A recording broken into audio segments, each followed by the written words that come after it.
Acquiring position. Lock-on established. Downloading latest intel package. Welcome back. It's been 5 hours since your last login. Este es un episodio extra. Recuerdan que en el anterior episodio hablamos sobre la resistencia, el origen de este concepto, y nos centramos un poco en la historia de la resistencia francesa durante la Segunda Guerra Mundial. Hoy quiero contarles la historia de una persona que fue parte de esta resistencia. Este es un hilo de Twitter que encontré muy interesante y quiero compartirlo con ustedes. El autor original es Luis Pastor. Pueden encontrarlo en Twitter como Luis-Pastor. Y con autorización suya, les voy a leer el hilo que escribió en el hashtag Another Day, Another Fake.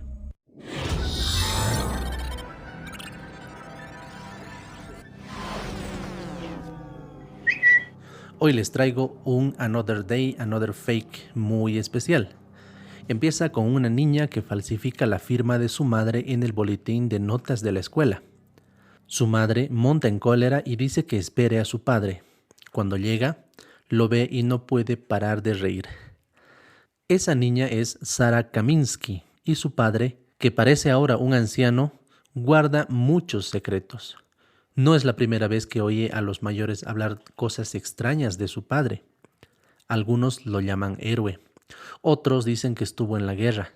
A ella le choca porque sabe que su padre es pacifista. Así que ella, de adulta, siente la necesidad de saber quién es verdaderamente su padre y qué es lo que hizo y por qué no quiere hablar de eso. Señoras y señores, con ustedes la vida de Adolfo Kaminsky. Si duermo 1 hora, morirán 30 niños. Empecemos por el principio. Adolfo nace en Argentina. Su familia es de origen ruso y son judíos. Son muy pobres y cuando Adolfo cuenta pocos años, se mudan a Francia. Pero estudia la educación básica y pronto, a los 14 años, se tiene que poner a trabajar para llevar algo de dinero a casa. En el único sitio en que le contratan es en una tintorería. Para Adolfo esto sería como entrar en un mundo mágico. Adolfo se apasiona por las tintas y la química. Le parece alucinante que combinando productos se puedan añadir o quitar colores.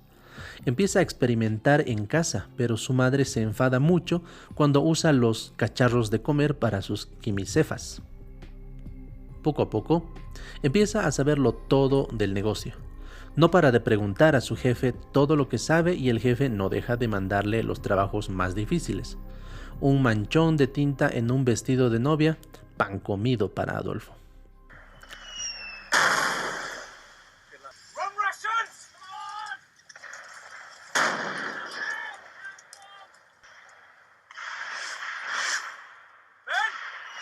Pero amigos, la Europa de los años 30 y 40 tienen otros planes para todos. La cosa se tiñe de negro cuando los nazis invaden Francia y ocupan París. La familia de Adolfo es marcada como judía y pronto les llevan a un centro de detención junto con amigos y vecinos. La familia se salva porque logran contactar con la embajada argentina y logran que les liberen por tener pasaportes de allá, pero muchos de sus amigos no volverían a ser vistos. Les enviarían a campos de exterminio por toda Europa. En Francia, marcan los documentos de los judíos. El padre se pone en contacto con una célula de la resistencia para conseguir documentos falsos y manda a Adolfo para recogerlos. En esa época los documentos eran en papel y escritos a mano. Cuando le pregunta el chico de la resistencia que a qué se dedica Adolfo, le dice que es tintorero. Se le queda mirando. Oye, ¿no sabrás cómo quitar la tinta de pluma Parker de unos papeles? Claro, así, así y así, le dice Adolfo. En pocas palabras, se quedan impresionados. Le llevan a su taller de falsificación de documentos y, a pesar de que tiene solo 17 años, este muchacho parece saberlo todo de las tintas y sus componentes. En pocos días estará trabajando con ellos las 24 horas. En poco tiempo se hace con los mandados del taller. Cambiar los documentos no es suficiente, es lento y peligroso. Deciden hacerlo de cero. Adolfo inventa centrifugadoras con ruedas de bicicleta, procesos de envejecimiento de papel, sellos de caucho, todo de la nada. La policía estuvo a punto de pillarle en algún tranvía, pero poco podían sospechar que el que estaba poniendo en jaque al sistema era un chico de 17 años. Para evitar sospechas, en el piso donde trabajaban montaron un taller de pintura. Así, ningún vecino sospecharía de los olores químicos y los revisores de los contadores solo verían lienzos y caballetes por todos lados.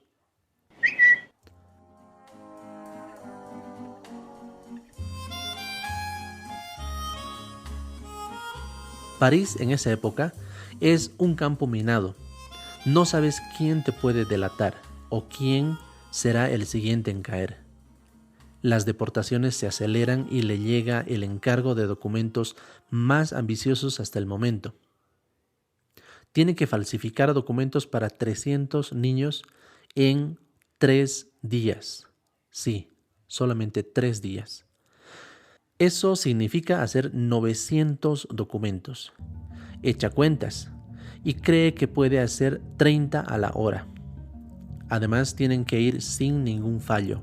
La presión es máxima y sabe que se juegan la vida a cada paso. Adolfo no come, no duerme. Cada hora de dormir son 30 vidas perdidas. Llega un momento en que colapsa del cansancio, del esfuerzo, pero en cuanto despierta, vuelve al trabajo. Al final logran hacerlo, logran salvar a todos los niños, pero Kaminsky no se para ahí, de hecho está casi comenzando. Creo que tengo que hablar un poco de cómo piensa Adolfo Kaminsky. Es un defensor de la paz y odia la opresión con todas sus fuerzas.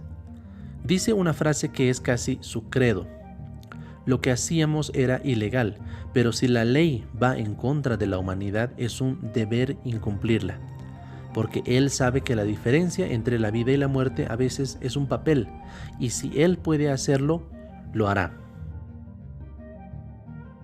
Y estamos hablando de un muchacho que podría haber hecho unos pasaportes, salvoconductos, cartillas de racionamiento como para haber huido, y no lo hizo. Se quedó en París hasta la liberación, pero sus actividades no cesaron en ese momento. Empieza a falsificar para el ejército francés, sobre todo para los espías infiltrados detrás de las líneas alemanas. Le llegan condecoraciones y cartas de agradecimiento de las autoridades, entre ellas la Cruz de Combate de la Resistencia. Al finalizar la guerra se cree, pues no se sabe a ciencia cierta, que gracias a él salvaron la vida más de 10.000 personas, muchos de ellos judíos, pero la rendición alemana no le traerá la paz a él.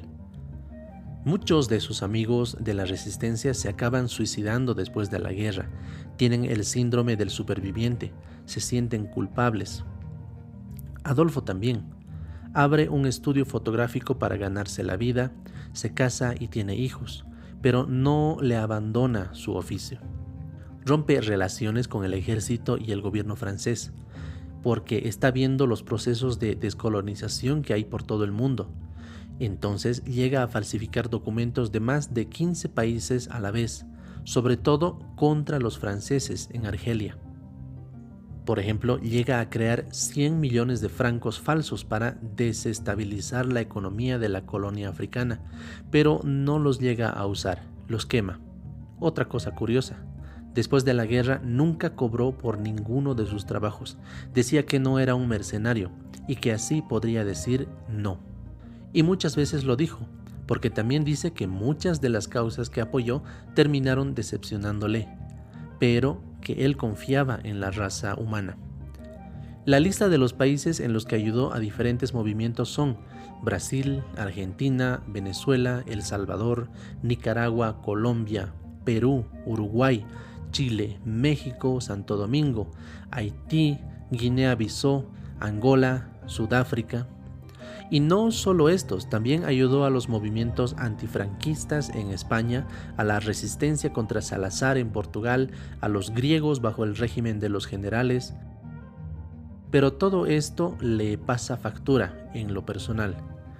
Sara, su hija, cuenta que ese primer matrimonio, su padre lo abandonó porque nunca estaba en casa, que por las noches y los fines de semana seguía falsificando en los bajos de su estudio de fotografía, que quería protegerlos. Más tarde emigraría a Argelia, donde se casaría con la madre de Sara, una Touareg, con la que tendría 3 hijos. Pero volverían a París unos años más tarde. Adolfo llegó a falsificar documentos para desertores del ejército de Estados Unidos durante la guerra de Vietnam, pero llegó un día en que paró. Recibió un encargo de Sudáfrica, pero sospechaba que era una trampa del gobierno de ahí, así que colgó las botas. Todo esto se hubiese quedado en un cajón si su hija no le hubiera obligado a contar su historia.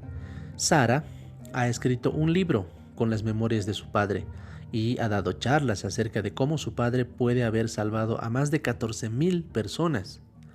La historia de Adolfo tiene muchos claroscuros, tiene muchas idas y venidas. Se dejan bastantes cosas afuera en este pequeño resumen. Si quieren saber más, Sara tiene una charla TED muy interesante y hay un clip animado por el New York Times también muy interesante, y obviamente está su libro. El libro se llama A Forger's Life de Adolfo Kaminsky.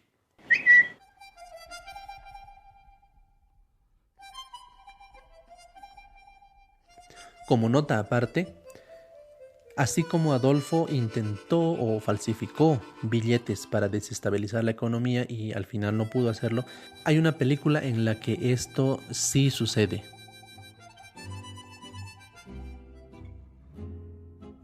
No les cuento mucho, pero se llama Los Falsificadores. Es una película alemana y cuenta la historia de un falsificador que es atrapado por los nazis, que lo obligan a imprimir libras esterlinas y dólares para desestabilizar la economía de los aliados durante la guerra. Es una película muy recomendable. También les recomiendo la música de esta película, que son unos tangos de Hugo Díaz. Así que tienen un buen material para este fin de semana.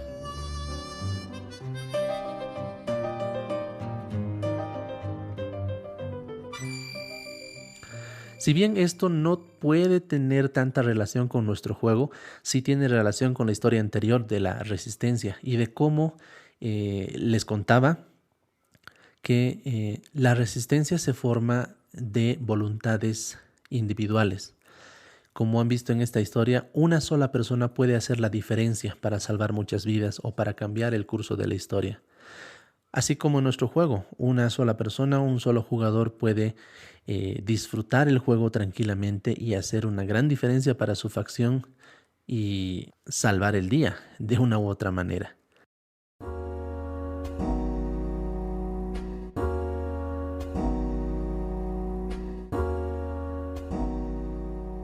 Nuevamente, muchas gracias a Luis Pastor.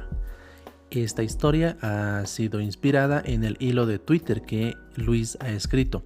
Pueden seguir a Luis en Twitter como Luis_Pastor y realmente les recomiendo su hashtag Another Day, Another Fake, que tiene historias muy interesantes como esta. Sin nada más que decirles, me despido. Esto ha sido un episodio extra de Granjeando con Fellini el Gato. Muy pronto vamos a tener el siguiente episodio sobre los orígenes y la historia de la iluminación o los iluminados. Así que hasta pronto. Se despide Fellini el Gato.